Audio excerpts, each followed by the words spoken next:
Hello friends, అందరికీ ఎలా ఉన్నారు? అందరు బాగున్నారా? నేనైతే చాలా బాగున్నా. మన ఛానల్లో అయితే వీడియోస్ పెట్టకైతే చాలా అంటే చాలా గ్యాప్ వచ్చింది. సో ఇక్కడ నుండి అయితే డైలీ అయితే షార్ట్ వీడియోస్ కానీ లాంగ్ వీడియోస్ కానీ పోస్ట్ చేస్తూ ఉంటాను. సో ఈరోజు అయితే ఈ వీడియో అయితే మీతో షేర్ చేసుకుంటున్నాను అనమాట.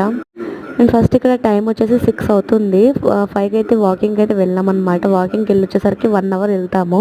వెళ్ళొచ్చిన తర్వాత ఇట్లా మొత్తం అయితే క్లీన్ చేసుకుంటూ ఉంటాను, బయట లోపల ఇంకా పడుకోమన్నమాట. వచ్చి ఇంకా ఇట్లా క్లీన్ చేసుకొని ఇంకా బౌల్స్ ఉంటే ఇంకా బౌల్స్ అయితే నైటే దొమ్ముకునేదాన్ని. ఇంకా వాకింగ్కి వెళ్ళి వచ్చిన తర్వాత ఏం వర్క్ ఉంటుందని చెప్పి ఇంకా మార్నింగే దొమ్ముకుంటున్నా. ఏదో ఒక వాకింగ్ లాగా అంటే ఏదో ఒక ఎక్సర్సైజ్ లాగా ఉంటుంది కదా మనకి వర్క్ అనేది. సో ఇంకా వచ్చిన తర్వాత ఇవన్నీ అయితే క్లీన్ చేసుకుంటూ ఉన్నాను అనమాట. ఇంకా ఇక్కడ నుండి అయితే డైలీ పోస్ట్ చేస్తూ ఉంటాను మన వీడియోస్ని, మర్చిపోద్దు. అండ్ కొత్తగా ఎవరైనా చూస్తే సబ్స్క్రైబ్ చేసుకోండి. వీడియోస్ ఎందుకు పెట్టలేదో మీకు ముందు ముందు వీడియోస్లో అయితే తెలుస్తుంది, చెప్తాను. అండ్ వచ్చేటప్పుడు పాల కేంద్రం నుండి పాలైతే తెచ్చుకున్నాం. ఇంకా టీ పెట్టి తాగడమే.